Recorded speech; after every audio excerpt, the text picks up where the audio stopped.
네, 제가 오늘 준비한 설교는 바나바에 대해서 이렇게 준비해 봤습니다.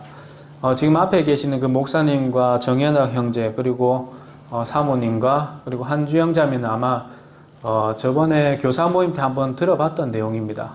하지만 반복적으로 한번 더 새기면 좋을 것 같아서 다시 한번 준비해 봤습니다.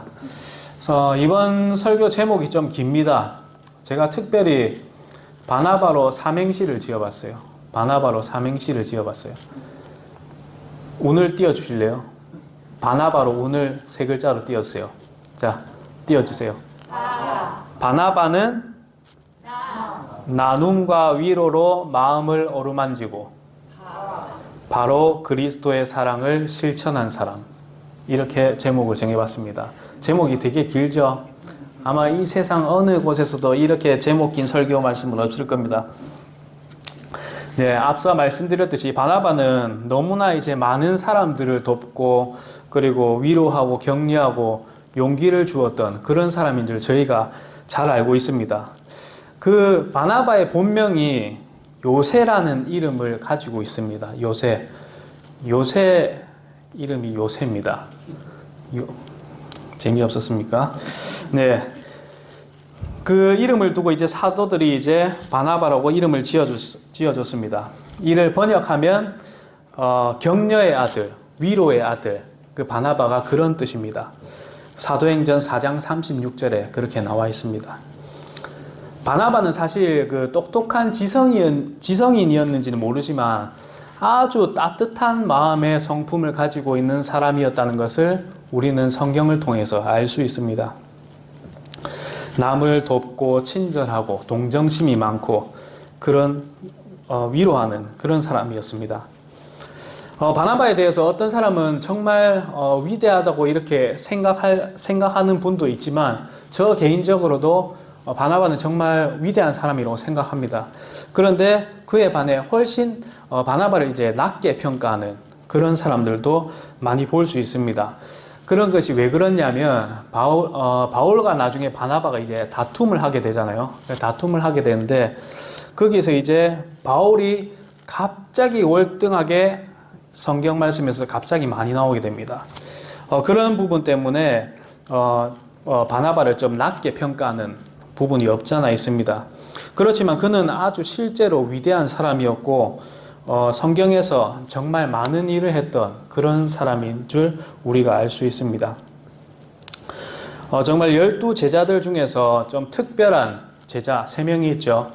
베드로, 야고보, 또 요한 이렇게 있지만 그 정도 위치는 아닐지라도 그래도 그 예수님의 형제인 그 야고보와 같은 위치 정도는 차지하지 않을까 이런 생각이 듭니다.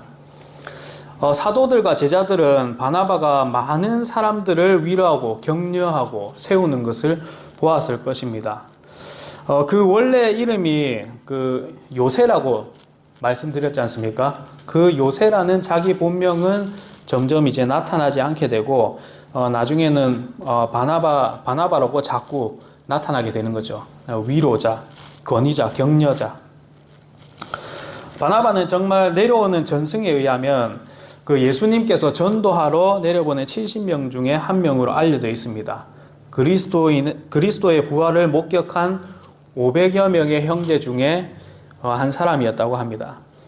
바나바는 이제 키프로스 섬에서 이주해온 헬라파 유대인으로서 바나바가 처음 등장하게 된 것은 사도행전 4장 36절입니다. 그 70명 중에 한 명이라면 그 오순절의 그 열기에 예루살렘에서 이제 베드로 설교에 의해서 그 사역이 더 불이 붙었지 않나 싶습니다. 또 유추해 보기로는 베드로의 설교가 이제 4장 8절 이하에 이렇게 사도행전 4장 8절 이하에 이렇게 나오는데 그 뒤로 이제 바나바가 회심하여서 그리스도인이 되지 않았을까 이런 생각도 유추해 볼 수 있습니다. 그는 정말 착하고 심령이 바른 그런 믿음이 충만한 그런 자였습니다. 바나바에 대해서 이제 한 가지씩 살펴보도록 하겠습니다. 첫 번째로 바나바는 배고픈 사람을 돌아봤다고 사도행전 4장 36절에서 37절에 이야기합니다. 초대교회에는 정말 가난한 사람들이 너무나 많았습니다. 당시 그리스도에 대한 충성심으로 내가 예수님을 위해서, 그리스도를 위해서 정말 충성 고백으로 인해서 직업을 갖거나 그 직업을 유지하기 대단히 어려웠었습니다. 복음 사역을 이제 풀타임으로 하게 된다면 올바른 직업을 사실 가지기가 어렵죠. 며칠 전에 저희 사장님이 저보고 목회 일을 하면서 일할 수 없냐고 그렇게 물어보더라고요. 제가 만약에 목회한다고 떠나버리게 되면 좀 어려워질 거를 생각했었나 봐요. 근데 목회 일을 하면 사실 다른 직업을 가지기 어렵습니다. 올타임 해야 되기 때문에 모든 것에 그것에 쏟아야 되기 때문에 다른 직업을 사실 가지기가 어렵습니다. 초대교회 때는 오순절 순례객이 복음을 듣고 회개하고 영접한 후에 예루살렘에 남아서 가르침을 받고 교제를 했는데 그때 정말 많은 재정이 필요했습니다. 우리 교회도 많은 재정이 필요했던 것처럼 그때도 많은 재정이 필요했습니다. 부유한 성도들은 재산을 팔아서 이제 나누어 주고 사도들로 하여금 구제할 수 있게 자금을 마련했습니다. 바나바는 상류층이었습니다. 그 상류층인 바나바도 키프로스에 있는 자신의 땅을 팔아서 주저하지 않고 그 전체를 교회의 구제 자금으로 내놓아 가난한 자를 도왔습니다. 우리도 이런 거를 본받아야 될 줄 믿습니다. 이 마이크의 소리가 좀 나죠? 잠시만요.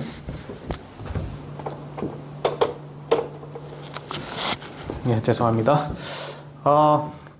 바나바는 정말 자신의 재산에 대해서 완전 포기하고 정말 호의적인 신앙을 보여줬습니다.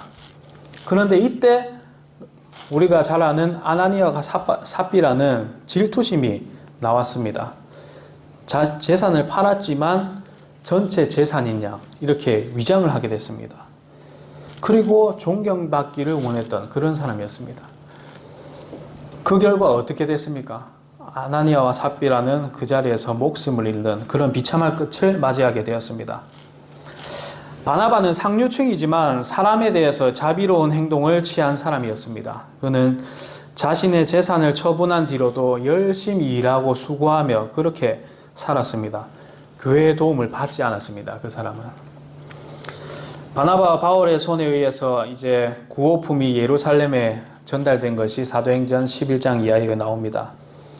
로마 황제 클라우디어스 통치 때 지중해 주변 흉년으로 심각한 기근이 있어서 고통이 달했습니다.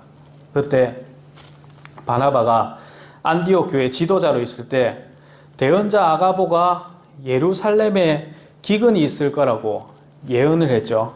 그때 여러 군데에서 이제 동정심이 막 일어났습니다. 우리 주위의 사람들이 막 힘들거나 교회가 어렵다 그러면 동정하는 마음이 생기잖아요. 왜?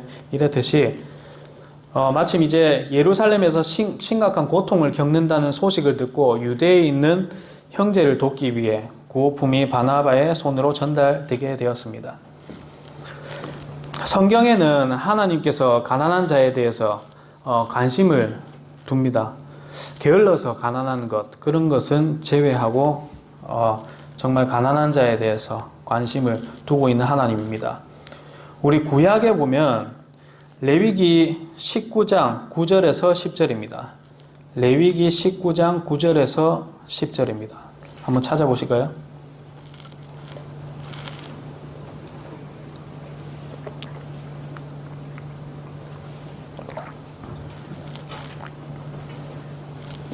제가 한번 읽어보겠습니다.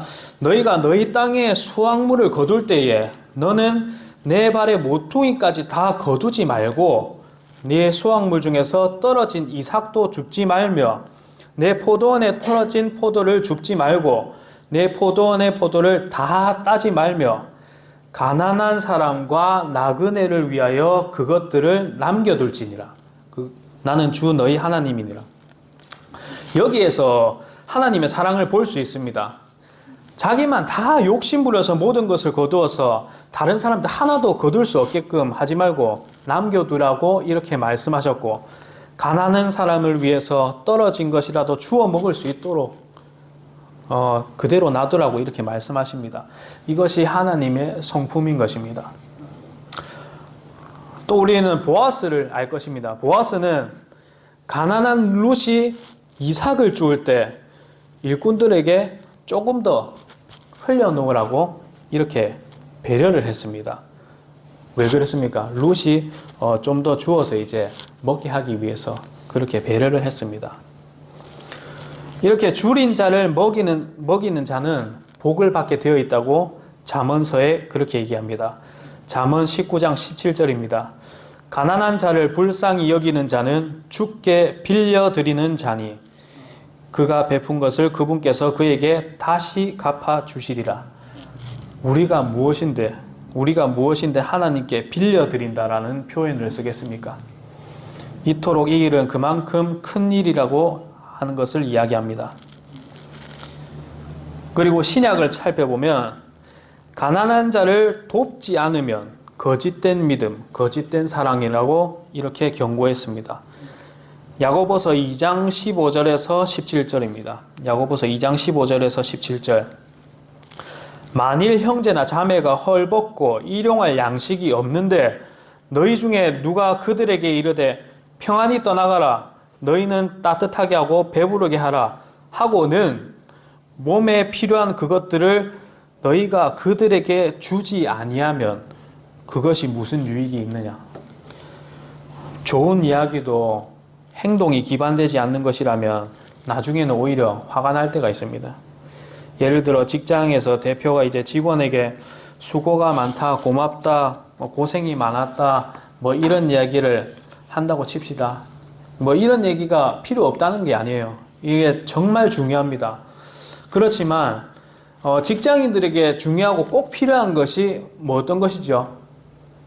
그에 대한 보수잖아요. 제일 필요한 것이잖아요. 말뿐이고 아무런 대가가 없다면 오히려 나중에는 그 듣기 좋은 칭찬도 듣기 싫게 되는 경우가 있습니다. 우리 그리스도인들도 뭘 보고 지금 달려나가고 있습니까? 보상을 바라보고 달려가고 있습니다, 지금. 예외인 경우도 있겠지만 중요한 건 말뿐이 아닌 실질적인 행동이 있어야 된다는 것. 바나바는 그 사랑의 행위를 했다는 것. 이것을 교훈 삼는 것이 중요합니다. 여기에 계신 분들은 다 사랑의 행위를 하고 계십니다.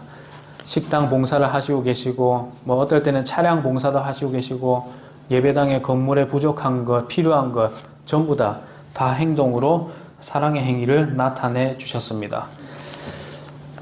그리고 우리가 따라가야 할 분, 예수님께서 그 본을 딱 보이셨습니다. 예수님께서는 가난한 자를 돌보셨습니다.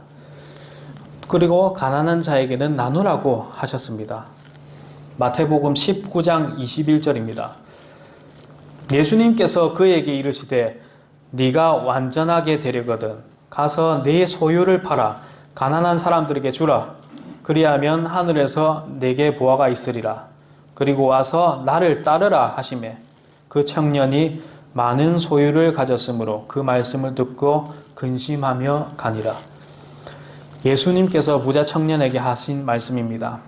예수님께서는 말씀하신 대로 나누신 분이셨죠. 자신의 능력으로 많은 것을 나누셨습니다. 오병이어의 기적을 베푸셨고 4,000명을 먹이셨고 이 땅에서는 자신의 편의를 위해서 물질적으로 가진 것은 하나도 없으셨습니다. 그러나 성경에 보면 고린도후서 8장 9절입니다. 너희를 위하여 가난하게 되심은 자신의 가난으로 말미암아 너희를 부유하게 하려 하십니다. 우리를 먹이고 입히시기 위해 또 영적 부여를 위해 자신의 가난해짐에도 불구하고 나누신 것입니다.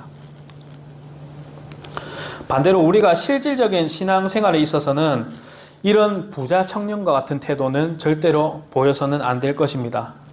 자기 것만 소유할 것이 아니라 나에게 있는 것도 내 것이 아니고 하나님의 것이니 나는 청직이라는 그런 자세 꼭 필요한 것입니다. 재물을 소유하고 자기 것으로만 여겨 주위의 어려운 형제 자매를 무시해선 안 될 것입니다. 우리가 보물을 보면 보물이 특징이 있어요. 보물의 특징. 보물은 항상 한 위치에만 있다는 것입니다. 우리가 여기에 재물을, 땅에서 재물을 쌓으려고 하면 하늘에 상급이 없을 것이고, 여기서 이제 다 나눠주고 이제 베풀고 산다면 오히려 그 보물은 하늘에 다 있을 것입니다. 예수님께서는 본을 보이셨습니다. 우리도 그것을 그대로 따라해야 될 줄 믿습니다. 본이 어떤 것인가요? 본 뜬다는 것은 원래의 모양을 그대로 옮겨놓은 것을 본 뜬다, 그렇게 얘기합니다. 우리가 집사님 치과 자주 가시죠? 치과 자주 가신다고 제가 얘기를 들었습니다. 저도 요즘엔 치과를 좀 많이 안 간 것 같은데 좀 조만간 가야 되긴 될 것 같아요. 거기서 본 뜨는 거 해보셨죠? 본 뜨는 거 하면 모양 그대로 나오잖아요. 그러니까 우리가 예수님께서 본을 보이셨으니까 그대로 본 뜬 것처럼 그대로 본받아야 될 줄 믿습니다. 그리고 바울을 보증하여 준 바나바를 보게 됩니다. 바울이 이제 회심한 후 이제 예루살렘에서 받은 공경을 이제 바나바랑 상담하게 됩니다. 바울의 과거 행적을 연상하면서 그리스도인이라고 다른 사람들이 믿어주지 않으려고 인신공격을 있을 거라는 것을 미리 예상한 바나바였습니다. 바울에게는 분명히 다른 사람들이 믿어주지 않을 거다. 그래갖고 그것을 예상했던 것이죠. 바나바가. 이런 예상을 함이 당연하죠. 바울이 이제 사울일 때, 그때 얼마나 그리스도인들을 박해했습니까? 투옥시키고 스데반을 직접 돌로 쳐 죽인 건 아니지만 그 죽이는 자리에 보증이 되어주고 옷을 맡았던 그런 사람이었습니다. 본국뿐만 아니라 타국에 있는 그리스도인까지 박해하려던 그런 사울이었습니다. 그는 이제 대제사장의 공문을 받아 기독교인을 이제 더 잡으러 이제 가는 길에 다마스쿠스에서 예수님을 만나 하루아침에 예수님의 종이 되었습니다. 하루아침에. 바울이 제자들과 막 사귀자고 했으나 그것을 제자들은 믿으려 하지 않았습니다. 제자들의 의구심은 또 신자들을 잡아 죽이려는 책략이 아닌가? 또 교회에 또 침투해서 다른 교회를 박해하기 위함이 아닌가? 또 아니면 우리가 지금 이렇게 거절을 하면 저 신앙을 금방 저버리지 않을까라는 생각을 했을 것입니다. 이때 바나바는 바울에게 기회를 주어야 된다고 역설했습니다. 바나바는 자신의 명예를 걸고 바울의 보증인이 되었습니다. 그 결과 그는 제자들과 함께 예루살렘에 출입하게 되었습니다. 이것은 사실 바울을 바나바가 사도들에게 데려가서 그의 회심을 설명하고 복음 증거하여 열매 맺은 사실을 자세하게 이제 설명해 주었기 때문에 이렇게 이제 좋은 결과를 얻었던 것입니다. 이와 같이 바나바는 예루살렘의 모든 성도가 다소 출신인 사울을 모두가 의심할 때 마음을 열고 그를 받아들인 최초의 사람이며 바울을 새신자로 환영받게 한 동력자의 보증인이 된 사람입니다. 세 번째로 이방인 신자를 환영한 바나바를 보게 됩니다. 바나바는 환영받지 못하는 회심자와 그리고 자격 없이 보이는 신자도 용납했습니다. 박해로 인해 흩어진 성도들이 어디 가든지 복음을 증거했습니다. 스데반으로 인해 일어난 환란으로 인해서 흩어진 자들이 베니게, 안디옥, 키프로스에 이르러 유대인에게만 전하는데 이방인들에게도 전해졌습니다. 그래서 이제 많은 사람들이 그리스도께 돌아오게 됩니다. 안디옥은 무역 교육에 정말 열정적인 도시였습니다.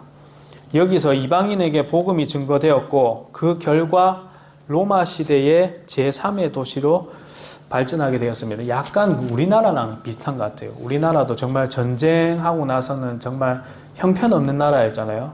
그런데 복음이 들어오고 이러니까 이제 갑자기 급부상하는 대한민국 아니겠습니까? 약간 그런 부분이 비슷하지 않나 이렇게 생각이 됩니다. 여기 이제 바나바를 조사하는 차원에서 예루살렘 교회에서 파송되어서 안디옥 교회로 보내지게 되었습니다. 바나바를 안디옥으로 파송한 것도 예루살렘에서 좋은 평판을 받았기 때문에 이렇게 보내게 되었습니다. 우리가 좋은 평판을 받은 사람이 다른 사람에게 추천해서 보낼 수 있는 거지, 좋은 평판을 받지 못한 사람은 어떻게 다른 교회로 보낼 수 있겠어요. 이걸 봤을 때 바나바도 정말 교회에 좋은 평판을 받았다는 것을 알 수 있게 됩니다. 그리고 바나바는 유대인이지만 그리스어, 헬라어죠, 사용하고 생활 방식도 유대인하고는 조금 달랐던 면이 있습니다. 그렇기 때문에 유대인 쪽에서의 마음을 알 수도 있고 이방인들의 마음과 감정을 이해할 수 있는 그런 적임자였습니다. 그래서 이제 여러 사람의 마음을 이해할 수가 있죠. 저도 이런 부분에 있어서는 조금 비슷한 부분이 있습니다. 저도 이제 순복음교회 출신으로서 이제 장로교 출신의 사람이지만 지금은 침례교도로서 양측의 장단점을 다른 사람들보다 조금 더 알지 않나, 또 그 부분에 있어서 저에게 좋은 간증이 되지 않나 이런 생각을 해봅니다. 바나바는 정말 구약 시대를 넘어서 신약 시대의 새로운 지도자였습니다. 그는 정말 편협적이고 꽉꽉 막힌 그런 사람이 아니고 포용하고 인정하는 그런 사람이었습니다. 만약 그 사람이 정말 편협적이고 꽉꽉 막힌 그런 사람이었다면 안디옥에서 일어나는 그런 부흥의 역사는 일어나지도 않았을 것이고 그것을 복음의 역사를 이단이라고 말했을 것입니다. 하나님의 은혜가 안디옥 교회에서 역사하시는 것을 보고 바나바는 기뻐하고 모든 사람들에게 마음을 작정하고 주께 붙어 있으라고 권면하였다고 사도행전 11장 23절에 얘기합니다. 우리도 이런 모습이 필요합니다. 다른 교회가 이제 부흥하여서 잘 되고 많은 영혼들이 늘어나고 귀한 간증거리가 넘치는 교회를 보면 우리들도 그것을 막 의심하거나 작은 마음으로 보는 것이 아니라 정말 귀하게 여기고 여기에서 기뻐하는 바나바처럼 해야 될 것입니다. 사도행전에 제가 개인적으로 찾아봤습니다. 영어 성경에 좀 찾아봤는데 영어 성경에 사도행전 11장 23절에 보면 기뻐했다라는 표현이 was glad라는 표현이 있어요.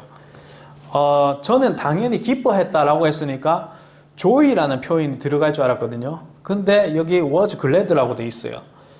glad라는 표현은 어떤 표현이냐면 우리가 잘 아는 joy라는 표현은 신앙적으로 이제 기쁨으로서 내면적인 기쁨 이런 것을 얘기하는데 glad라는 표현은 우리가 예를 들어서 시험에 합격되거나 이런 좋은 일이 있었을 때 갑자기 좋은 일이 생겼을 때 순간적인 기쁨 이런 것을 표현합니다. 이런 다른 교회가 기쁜 일이 생겼다면 우리도 시험에 합격한 학생처럼 이렇게 기뻐해야 되는 것입니다. 바나바는 글래드한 것이죠. 글래드. 안디옥 교회는 복음이 유럽 전역에 전파하기 위해서 첫 선교사 파송도 안디옥 교회였습니다. 그리고 제일 처음으로 믿는 자들을 그리스도인이라고 처음 불러준 것도 안디옥이었습니다. 좋은 뜻으로 한 것은 아니지만 뭐든지 처음 일들은 참 의미 있는 것이죠. 이런 것이 다 편협적으로 너무 폐쇄적으로 신앙의 문을 닫아두지 않았기 때문에 가능했던 결과였습니다. 그러므로 이제 세계 복음화가 열려지게 된 것입니다. 이 같은 결과들은 바나바의 그 잘 포용하고 위로하는 은사를 본인이 성실히 수행했기 때문에 이런 큰 역사적인 일이 일어난 것입니다. 우리의 복음이 편협된 바탕에서 전파된 것이 아니라 진리 안에서 개방적으로 확산된 것이라면 우리의 교제권 또한 확대되고 확장되어야 된다고 믿습니다. 그러니 우리도 이렇게 모이게 된 것입니다. 어떤 독립침례교회 같은 경우에는 우리처럼 이렇게 각 지역교회들이 모인 것도 이제 우리가 저희 어떨 때 모이죠? 집사님 연수회 때 모이고 그리고 체육대회 때 모이고 이렇게 모이잖아요. 근데 독립침례교회는 그런 거 모인 것도 교단을 형성한 것이라고 이렇게 얘기하는 경우가 있더라고요. 자기 교회 말고는 다른 각 지역 교회들하고는 교제도 안 하는 것 같고 뭐 다른 모임 같은 것도 없는 것 같더라고요. 그렇게 폐쇄적으로 해서는 안 되는 것이죠. 그런 곳에는 바나바 같은 그런 사람이 필요할 것입니다. 네 번째로 유력한 일꾼을 인도한 바나바를 보게 됩니다. 바나바는 정말 작은 마음으로 산 것이 아니고 원대한 꿈을 꾸었던 그런 사람입니다. 하나님의 일을 안디옥에게만 끝낼 수 없다, 이렇게 생각했던 것입니다. 그런데 자기 혼자 일로는 되지 않는다고 지혜롭게 판단했던 것이죠. 그렇다고 아무나 뽑을 수 없고 젊고 열심히 있는 자가 필요했습니다. 그게 바로 신약 성경의 반을 저술한 바울이었습니다.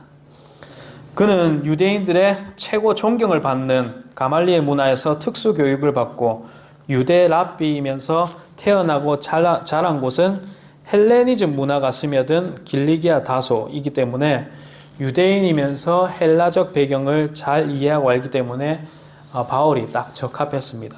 그것을 본 바나바였죠. 일반 개신교의 대형 교회들을 보면 그 큰 교회 목회자는 한 명뿐입니다.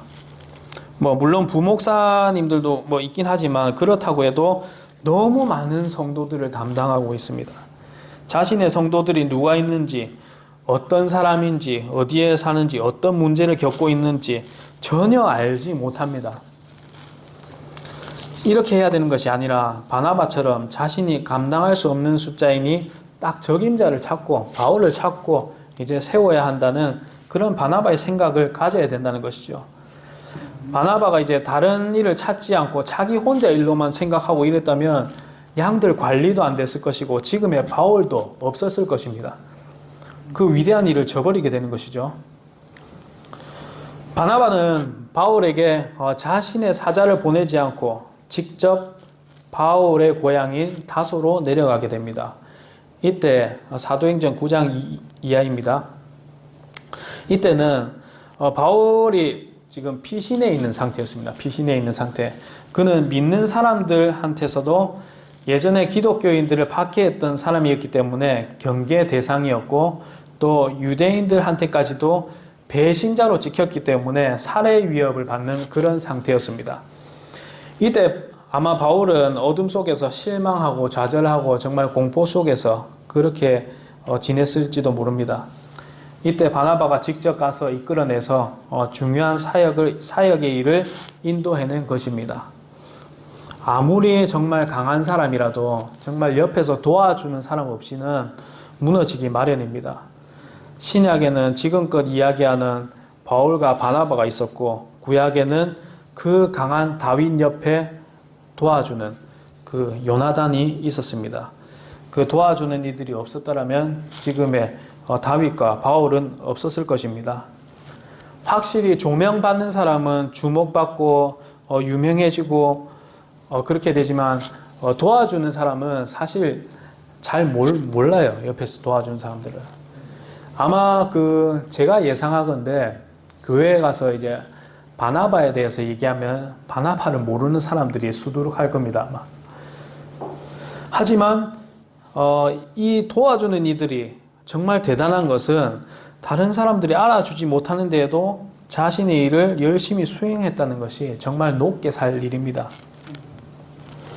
바나바가 만약에 바울을 잊어버리고 자신을 내세우는 그런 사람이었다면 그는 충분히 안디옥에서 유명인이고 크게 이름을 남겼을 사람일지도 모릅니다.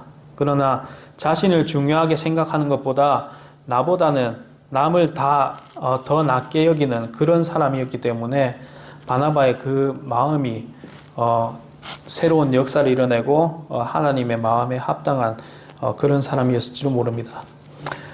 그는 정말로 통찰력이 있었고 바울이 나보다 낫다고 여김으로 자신의 지도력을 넘겨주는 것에 대해서 조금 더 손해로 여기거나 괴로워하지 않았습니다. 바울이 후에 놀라운 기적을 일으키게 되죠. 우리 사도행전 13장 이하에 보면 바울이 이제 마술사 엘루마를 이제 눈멀게 함으로써 바나바를 놀라게 합니다. 그에 반해 바나바는 바울처럼 그런 기적을 낸 기록은 성경에는 찾아볼 수는 없습니다. 그 능력을 발휘하는 바울을 보면서 바나바는 자신의 능력을 탓하거나 바울의 능력을 시기 질투하진 않았습니다. 옆에 있는 형제 자매님들 보세요. 만약에 옆에 있는 형제 자매가 기적을 일으키고 막 하나님이 일을 엄청나게 했다 그러면 질투심이 좀 나지 않겠어요? 안 나겠어요? 전 날 것 같은데. 그렇지만 바나바는 전혀 그렇지 않았습니다. 오히려 더 그를 격려했고 위로했고 더 세워주기까지 했습니다. 바나바의 고백은 침례 요한이 예수님을 보며 한 고백과 같습니다. 침례 요한이 예수님을 보며 한 말은 그분은 반드시 흥해야 하겠고 나는 반드시 쇠하여야 하리라. 바울은 반드시 흥해야 됐고 나 바나바는 쇠하여야 하리라. 오늘날 우리가 내가 부유해지고 평안한 삶을 살고 믿음의 생활을 하고 살 때 먼저 하나님의 은혜인 것이지만 분명히 기억해야 될 것은 쇠하여진 믿음의 선배들이 있었음을 기억해야 할 것입니다. 우리가 진리의 말씀과 믿음을 가지고 성서침례교회를 지키고 있는 것은 첫째는 하나님의 은혜요, 둘째는 쇠하여진 표스다 선교사님의 가정, 선배 침례교도들이 있었음을 반드시 기억하는 저와 여러분들이 되길 원합니다. 네, 마지막으로 젊은 탈락자 마가를 구한 바나바를 보게 됩니다. 바나바의 위로하는 은사가 큰 역할을 하였지만 오히려 이것 때문에 바울과 충돌이 일어나서 갈라서게 됩니다. 오히려 이렇게 좋은 것도 충돌이 일어날 때가 있어요. 바나바는 자신의 조카 이 마가가 있었는데 마가의 잠재적인 힘이 있음을 보고는 이제 마가를 첫 선교 여행의 조력자로 이렇게 데려갔습니다. 그런데 여행 중간쯤에 바울을 떠나 집으로 돌아가게 됩니다. 여기서 마가가 선교 여행 중 떠난 이유를 정확히 말하는 바는 성경에는 없습니다. 그래서 이제 몇몇 학자들이 추론에 따르면 제가 찾아보니까 미성숙한 젊은 사람이기 때문에 떠났다. 또는 유대인으로서 이방인을 향한 사역에 부담을 느꼈기 때문에 떠났다. 또 내 삼촌 바나바가 바울에게 권위를 빼앗긴 것을 보고 불만을 가졌기 때문에 떠났다. 이렇게 얘기를 하더라고요. 근데 맨 마지막에 그 추론은 저는 개인적으로 맞진 않는 것 같아요. 왜냐하면 베드로가 아주 직설적인 사람이잖아요. 그 성격도 좀 있고 베드로가 성격이 세잖아요. 근데 마가는 베드로랑 어떻게 지냈죠? 잘 지냈어요. 그 말인즉슨 무엇이죠? 우리가 성격이 강한 사람 옆에는 성격이 강한 사람이 있습니까? 아니죠. 성격이 강한 사람 옆에는 온유한 사람이 있어요. 그렇기 때문에 마가는 온유한 사람이었을 것이다 라고 추측을 할 수 있습니다. 그래서 불만을 가지거나 질투심의 선교여행을 탈락한 것 같지는 않다. 그렇게 추측해 볼 수 있는 것 같아요. 두 번째 선교여행엔 심각한 대립이 있었습니다. 바울은 사역의 책임감과 안정성을 생각한 사람이었고 바나바는 사람의 회복과 양육을 먼저 생각한 그런 사람이었습니다. 바울은 지난번 사역에 마가가 중도 탈락한 것을 보면서 마가를 데려갈 수 없다. 지난번처럼 또 그렇게 하면 어떡하냐. 그렇게 생각했지만 바나바는 생각이 달랐습니다. 아직 젊고 미래가 밝은 젊은이다. 젊은 사람이니까 그런 실수도 할 수 있다. 이렇게 다시 한번 기회를 주자. 이렇게 의견의 대립이 있어서 그냥 다툰 것이 아니고 사도행전을 보면 격렬히 다투었다. 라고 이렇게 얘기합니다. 그러면 누구 말이 옳았을까? 이게 또 성경에 또 나와 있습니다. 아직 바울이냐 바나바냐 이 논쟁은 아직도 있을 것입니다. 그런데 성경에 딱 나와 있더라고요. 중요한 것은 이 두 사람의 다툼 때문에 마가는 자신이 책임감을 많이 가지게 되었다는 것입니다. 그 두 사람 다툼 때문에요. 바울의 말을 듣고는 정말 책임감을 가지고 해야 되겠다 이렇게 다짐을 했을 것이고, 바나바의 말을 듣고는 자신을 믿어주고 격려해주는 것에 감동해서 열심히 안 할 수가 없죠. 그래서 각오를 하고 마음을 다졌을 겁니다. 이후로 이제 바나바를 따라가 미래에 놀라운 사역을 하게 되었고, 마가가 우리가 지금 가지고 있는 성경 마가복음을 기록하게 된 것입니다. 결국엔 이 바나바의 역량이 아니었다면 그 마가에 잠재되어 있는 지도력은 발휘하지 못했을 것입니다. 아까 바울이냐 바나바냐 논쟁한다고 이렇게 얘기를 했죠. 이게 디모데후서 4장 11절에 정답이 나옵니다. 디모데후서 4장 11절에 나옵니다.